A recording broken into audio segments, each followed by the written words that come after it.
Hello students, तो स्वागत है आपका फिर से वाई एकेडमी में। मैं हेमंत सर आपकी क्लास लेने जा रहा हूं लाइट टॉपिक पर। और किसी भी कॉम्पिटिटिव एग्जाम, साउथ स्क्रीनिंग जैसे टेस्ट में पूछे जाने वाले क्वेश्चन आज के इस वीडियो में हम लोग डिस्कस करेंगे। और चलिए इससे पहले हम लोग जान लेते हैं कि कुछ थ्योरी जो हमको पढ़नी होती है लाइट से रिलेटेड। तो सबसे पहले लाइट के चैप्टर में हम लोग पढ़ते हैं प्लेन मिरर के बारे में। तो प्लेन मिरर की जो प्रॉपर्टीज हैं वो आपको पता होनी चाहिए, एग्जाम में कभी कभी पूछ दिया जाता है एमसीक्यू टाइप में। तो यहाँ पर इमेज साइज जो होता है वो ऑब्जेक्ट साइज के बराबर होता है। दूसरा बात कि जो डिस्टेंस होता है ऑब्जेक्ट का, उतना ही इमेज भी डिस्टेंस बनाता है, सेम डिस्टेंस होता है दोनों में। और इमेज हमेशा लैटरली इन्वर्टेड होता है। लैटरली इन्वर्टेड का मतलब होता है आपका राइट हैंड साइड उस पर लेफ्ट हैंड साइड में चला जाएगा, तो उसमें जो वर्ड्स होते हैं वो आपको उल्टा दिखाई देते हैं। और अगर बात करें इमेज की, वो कैसा बनता है, वो हमेशा ही वर्चुअल इमेज बनता है, ये बात आप याद रखेंगे। और प्लेन मिरर का फोकल लेंथ पूछ दिया जाता है, तो प्लेन मिरर का फोकल लेंथ इन्फिनिटी होता है, क्योंकि प्लेन मिरर को कंसीडर किया जाता है एक बहुत बड़े से सर्कल का एक छोटा सा टुकड़ा। तो अगर बहुत बड़े से सर्कल का एक छोटा सा टुकड़ा लिया जाए तो वही प्लेन दिखाई देगा, जैसे हमको अर्थ दिखाई देती है प्लेन, क्योंकि वो बड़े से सरफेस का एक छोटा सा पार्ट है, इसलिए हमको वो अर्थ जो है प्लेन दिखाई देता है। बट वो एक्चुअल में एक बहुत बड़ा सर्कल है। और इसी रीजन से वहां पे उसका अगर हम फोकल लेंथ फाइंड आउट करेंगे तो वो इन्फिनिटली लॉन्ग होगा। तो यहाँ पर इसलिए फोकल लेंथ भी इन्फिनिटी होता है। ये कुछ प्रॉपर्टीज हो गई।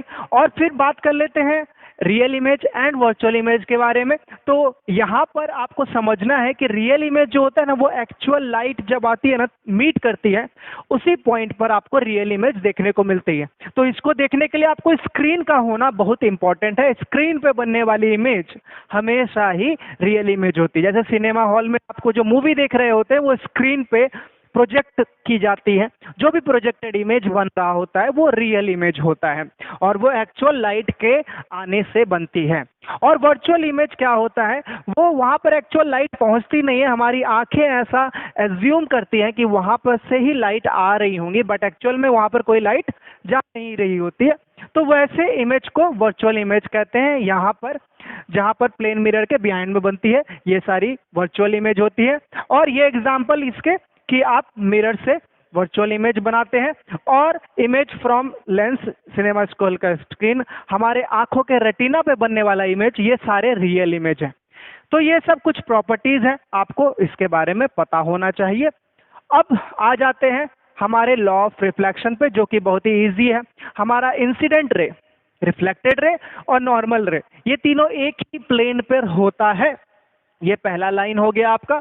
और दूसरी बात कि एंगल ऑफ इंसिडेंस जो होता है एंगल ऑफ रिफ्लेक्शन के बराबर होता है। और एंगल ऑफ इंसिडेंट आप नॉर्मल से लेते हैं, एंगल ऑफ इंसिडेंट और जो आपका नॉर्मल है ना, इन दोनों के बीच का ही एंगल है, ठीक है। इंसिडेंट रे और नॉर्मल के बीच का एंगल ऑफ इंसिडेंट, और नॉर्मल और रिफ्लेक्टेड रे के बीच का आपका रिफ्लेक्टेड रे का एंगल हो जाएगा। ये दोनों इक्वल होते हैं। हालांकि ये सब बहुत ही इजी है, इसलिए मैं इसको बहुत ही फास्ट चल रहा हूँ, ताकि हम लोग क्वेश्चन पे आ जाएंगे और फिर क्वेश्चन अच्छे से करेंगे, ठीक है।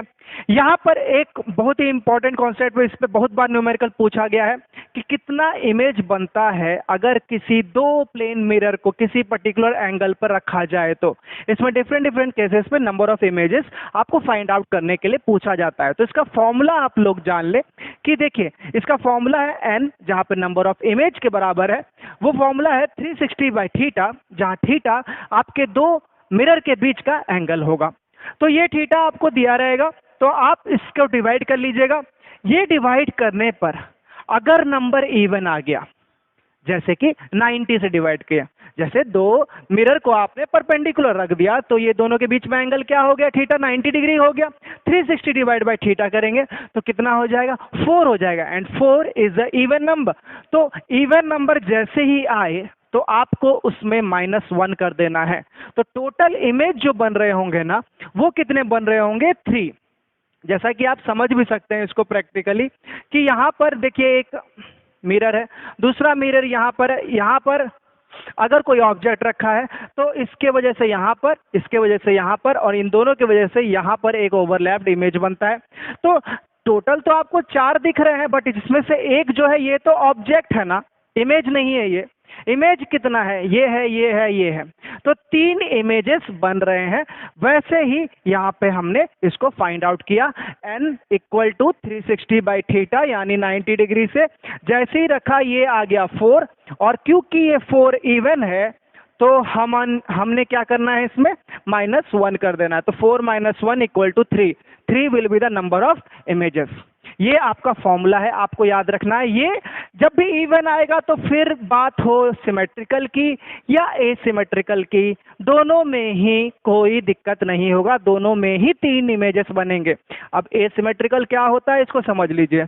जैसे यहाँ पर आपने रखा है, दोनों इमेज के बीच में एक लाइन काटी है जो कि 45 डिग्री पे होगा क्योंकि 90 का है, तो इसी लाइन के ऊपर इमेज रखा है तो इसको कहेंगे सिमेट्री। अगर इधर उधर रख दिया, यहाँ रख दिया, यहाँ रख दिया, यहाँ रख दिया, यहाँ रख दिया, तो क्या हो गया, एसिमेट्रिकल। आपको समझ में आ गया, ये सब क्या हो गया, एसिमेट्रिकल इमेज हो गया, ऑब्जेक्ट हो गया, पोजीशन हो गया।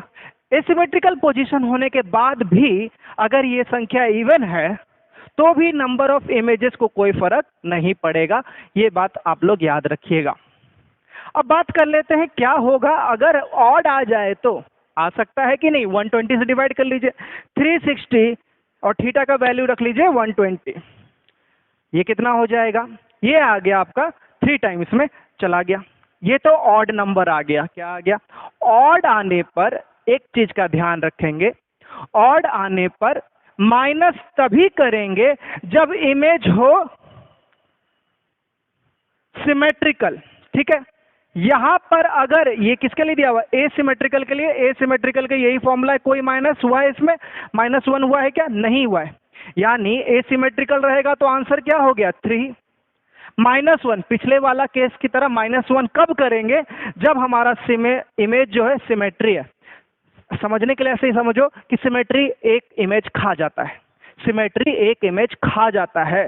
किस केस में, इस वाले केस में जब ऑड आ रहा होता है, तो ऑड आ रहा होता है सिमेट्री एक इमेज खा जाता है। खा जाता है एक्चुअली में भी खा जाता है। कहने का मतलब वो क्या है कि जब भी 120 कुछ ऐसा होगा, ठीक है, 120 कुछ ऐसे रखा गया होगा 2 मिरर्स को, और बीच में अगर सिमेट्रिकल पोजीशन है यानी 60 डिग्री पर आपने रख दिया है, तो यहां से जो इमेज बन रहा होगा ना, वो टोटल नंबर ऑफ इमेज 3 बनेगा कि 2 बनेगा, सोचिए 3 बनेगा कि 2 बनेगा। क्यों, क्योंकि ये सिमेट्रिकल रख दिया है आपने, तो सिमेट्री एक इमेज खा जाएगा यानी 3 - 1 बनेगा। और खा जाएगा इसका मतलब यही हुआ कि एक जो इमेज है ना वो ओवरलैप्ड है, इसी की वजह से यहाँ वाला इमेज आपको नहीं शो कर रहा होगा। और जैसे ही थोड़ा सा भी इधर या इधर कर दोगे वैसे ही ये इमेज दिखने लग जाएगा। तो टोटल नंबर ऑफ इमेज तब आपको 3 दिखाई देंगे। किस केस में, एसिमेट्रिकल केस में। एसिमेट्रिकल केस में माइनस नहीं करना है, ऑड वाले में। ऑड आया और एसिमेट्रिकल आया तो माइनस नहीं करना है। ऑड है और सिमेट्री है तो एक इमेज गायब हो जाएगा, तो -1। और इवन आया तो दोनों ही केस में -1 तो करना ही है। तो मेनली आप याद रखेंगे क्या, तो अगला पॉइंट आपको यहां पर दिखाई दे रहा होगा, if n is even then -1 करिए। किस फॉर्मूला में, 360 डिवाइड बाई थीटा में -1 कीजिए। कब, जब इवन है तो बोथ सिमेट्रिकल या एसिमेट्रिकल के लिए। अगर n ऑड आया यानी 360 डिवाइड बाई थीटा करने पे ऑड नंबर आया, तब -1 सिर्फ और सिर्फ सिमेट्रिकल इमेज के लिए। एसिमेट्रिकल रहेगा तो आपका नंबर ऑफ इमेज नहीं गायब होगा, ठीक है। गायब किस में होगा, सिर्फ सिमेट्रिकल में होगा।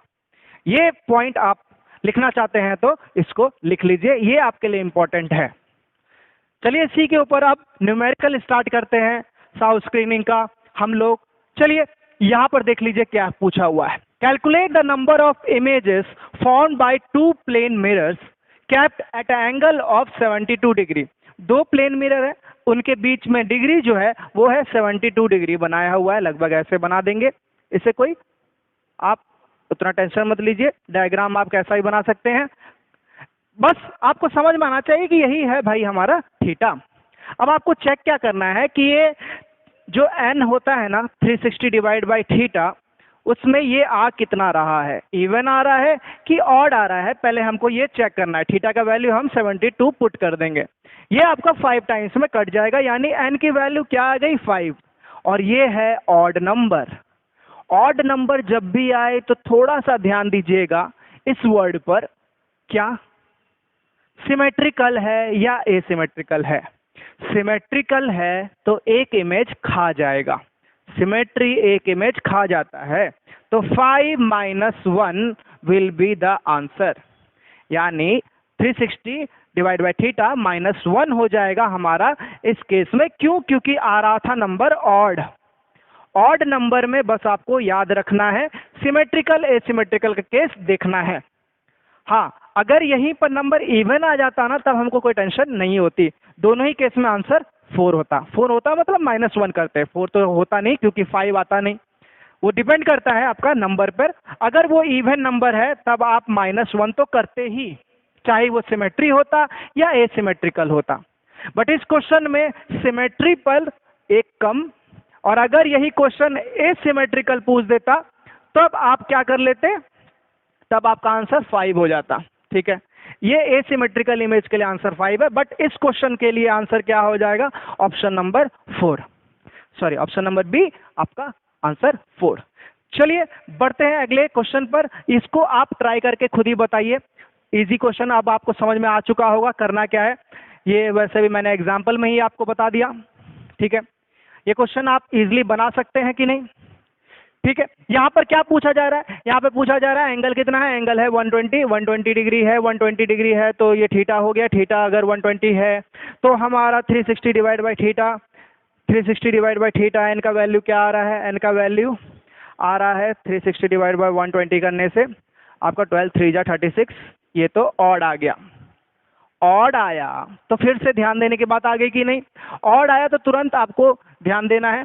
ऑड है, एसिमेट्रिकल है, इमेज नहीं खत्म होगा, यानी इमेज एज इट इज रह जाएगा 3, क्योंकि एसिमेट्रिकल है तो आंसर विल बी 3। हाँ, अगर यही चीज सिमेट्रिकल होता तो एक इमेज खा जाता। एक क्वेश्चन आप इवन लेके भी सोच सकते हैं, क्या नंबर रखें ताकि ये इवन आए। ठीक, क्या नंबर रखे तो इवन आए, तो आप 360 डिवाइड बाई 60 करके देखिए कितना होता है। 360 अगर थीटा विल बी 60, बताइए तब कितना नंबर ऑफ इमेज बनेगा एसिमेट्रिकल के केस में। तो हमारा 360 डिवाइड बाई 60 करेंगे, 6 6 जा, तो ये क्या आ गया, इवन आ गया। इवन आया तो फिर कुछ भी हो, एसिमेट्री हो या सिमेट्री हो, -1 तो होगा, कटेगा, सबका बराबर कटेगा। किसमें, इवन में।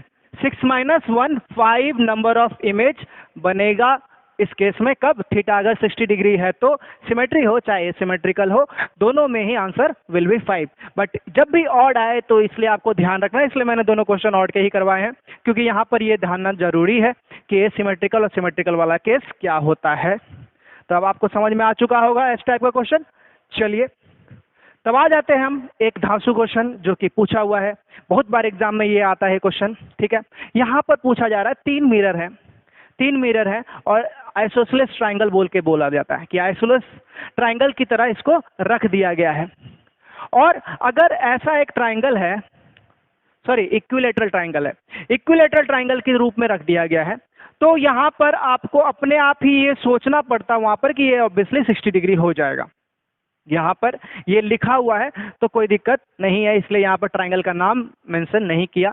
ट्रायंगल का नाम इक्विलेटरल ट्रायंगल बोल के कर देता कि इक्विलेटरल ट्रायंगल का मिरर है, तो आपको समझना है कि तीनों साइड बराबर होंगे, तीनों साइड बराबर, तीनों एंगल भी बराबर होंगे, तो 60 60 60 होगा। यहाँ लिख दिया है तो चलो कोई बात नहीं। अब यही क्वेश्चन में पूछा जा रहा है कि बीच में कोई ऑब्जेक्ट रखा है, वो पोजीशन है सेंट्रॉइड की, सेंट्रॉइड पे एक ऑब्जेक्ट रखा गया है, तब कितने इमेज बनेंगे। तो यहाँ पर देखिए दो एंगल को पहले आप समझिए, ये दो मिरर की वजह से जो एंगल बन रहा है वो है 60। तो हमारा वही केस कीजिए, पहले क्या करेंगे हम लोग, यहाँ पर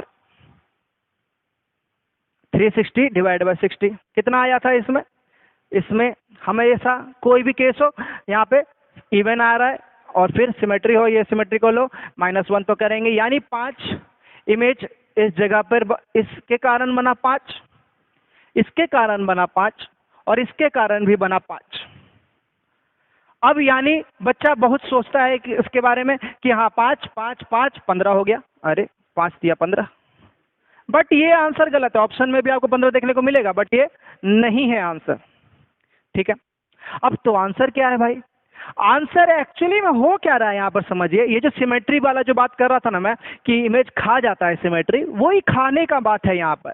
यहाँ पे जो इसका 3 ये पॉइंट ये पॉइंट ये पॉइंट ये 3 पॉइंट पर एक एक इमेज ऐसा है जो कि ओवरलैप कर रहा है। ओवरलैप का मतलब ही खा जाना है कि मतलब यहाँ पर ऑब्जेक्ट है और जस्ट उसके पीछे एक और इमेज बन रहा है, ये इमेज के पीछे इमेज बन रहा है, तो इस वजह से वो दिख ही नहीं रहा। तो हम उसको काउंट क्या करोगे? एक इमेज के ऊपर दूसरा इमेज अगर होगा तो तुम क्या काउंट करोगे? इसको एक ही करोगे ना कि 2 कर लोगे? दिख ही एक रहा है लेकिन है एक के ऊपर एक। ये बात आपको समझना है कि यही चीज हो रहा है यहाँ पर 3 बार, और इसीलिए आंसर विल भी हमको माइनस करना पड़ेगा इसमें 3 से, ठीक है। तो 15 माइनस 3 आंसर है 12। और इसको एक और फिगर से आपको समझाने की कोशिश कर रहा हूं मैं। यहां पर देखिए आपको करना क्या है कि यहां ये ले लेना है, वही ट्राइंगल है, ये ऑब्जेक्ट यहां पर रखा हुआ था, हमारा ऑब्जेक्ट यहां पर रखा हुआ है, तो इस ऑब्जेक्ट के कारण 6 बनेंगे, है कि नहीं? सॉरी, ये इसके साथ 6 नापना है, इसके साथ 6 पॉइंट, 1 2 3 4 5, जिसमें से ये 5 क्या है? ये 5 तो हमारा इमेज है और ये छठा जो है ऑब्जेक्ट है। अभी देखा था हमने 6 आया था, 6 माइनस 1 किया था, यही कारण था। ये ऑब्जेक्ट को हमने हटा दिया तो हमारे 5 इमेज बने, इससे भी 5 इमेज बने और ऐसे भी 5 भी इमेज बने, क्योंकि सब 60 60 60 थे।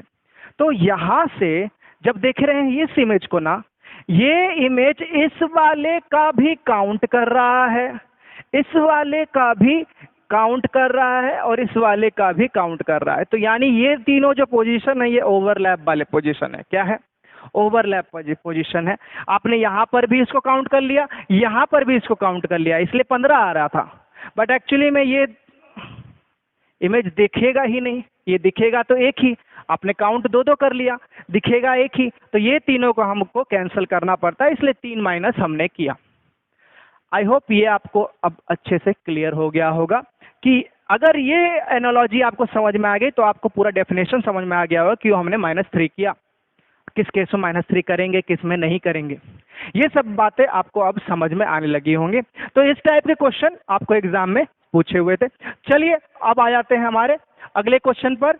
ये क्वेश्चन भी बहुत बार पूछा गया है, इसका डेरिवेशन भी बहुत इंपॉर्टेंट होता है। हालांकि किसी भी ऑब्जेक्टिव एग्जाम के लिए इसका डेरिवेशन तो नहीं पूछेगा, बट इस तरह के सवाल जरूर आपको देखने को एग्जाम में मिल सकते हैं। एक आदमी है जिसका हाइट है 6 फीट, वो अपना पूरा का पूरा इमेज देखना चाहता है उस मिरर में, तो मिनिमम साइज का मिरर रिक्वायरमेंट कितना होगा?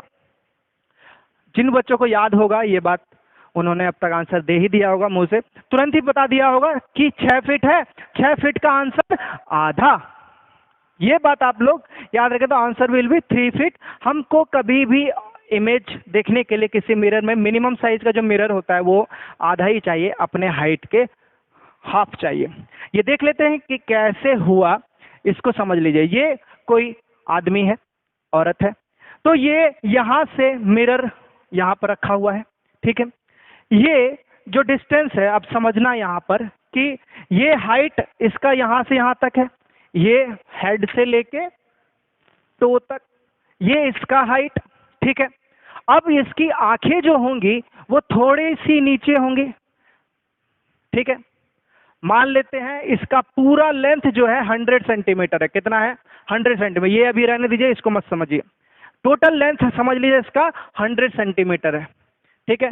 जिसमें से 20 सेंटीमीटर ये मान लेते हैं, ठीक है, और बाकी का 80 सेंटीमीटर इसको मान लेते हैं, ठीक।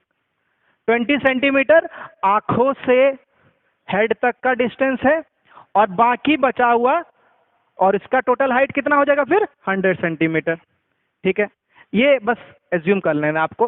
तब इसको अगर अपना हेड देखना है तो इसका मतलब लाइट जो है हेड से आएगी और टकरा के लॉ ऑफ रिफ्लेक्शन को फॉलो करते हुए वापस इसके आंखों में आ जाएगी। लॉ ऑफ रिफ्लेक्शन क्या कहता है? नॉर्मल इस पे ड्रॉ करे, angle of incident angle of reflection के बराबर होगा।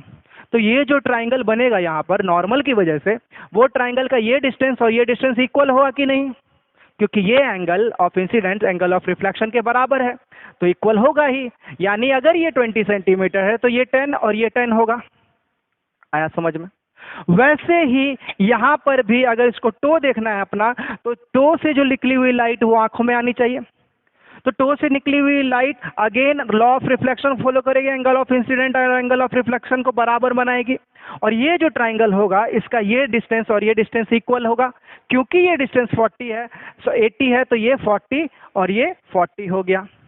अब अगर देखा जाए तो ये लाइन पैरेलल है, ये लाइन पैरेलल है। जो नॉर्मल वाली लाइन होती है, मतलब जो मिरर पे है, वो दोनों तो पैरेलल ही होगी, नॉर्मल नॉर्मल 90 डिग्री 90 डिग्री। तो मिरर तो हमको इतना ही सा लगा, और इसका लेंथ कितना हो गया? ये हो गया 10 प्लस 40 यानी 50। और हाइट टोटल कितना था? 100 सेंटीमीटर। लगा कितना? 50 सेंटीमीटर।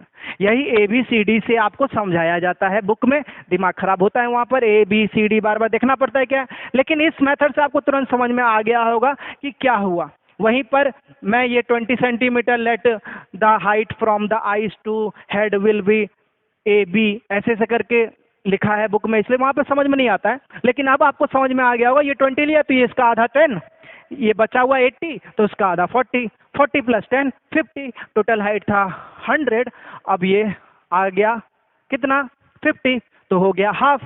तो मिरर का साइज कितना रिक्वायरमेंट हुआ? Half of the length of the object. ठीक, ये चाहे आंखें कहीं भी हो, आंखें कहीं पर भी हो, या फिर ऑब्जेक्ट कहीं पर भी हो, तो भी उसका आधा ही चाहिए, ऑब्जेक्ट का आधा चाहिए। आप किसी भी जगह पर आई को एज्यूम कर मान सकते हैं। ठीक है, हालांकि ये ह्यूमन के केस में ऐसा होता है। चलिए, तो उस क्वेश्चन के बाद ये क्वेश्चन थोड़ा सा इस टाइप में आते हैं। यहाँ पर आपको दिखा देता है और कोई भी एंगल पूछ लेता है, कोई भी एंगल पूछ लेगा। आपको 2 मिरर दिखा देगा और बोलेगा कि यहाँ पर जैसे पूछ लिया, ये n का वैल्यू बताओ। 2 मिरर एक दूसरे से 90 डिग्री पर है, तो ये आप एक बार ट्राई करने की कोशिश कीजिए। लॉ ऑफ रिफ्लेक्शन आपको पता है, वो लगाइए और उसके लगाते लगाते आपको आंसर आ जाना चाहिए।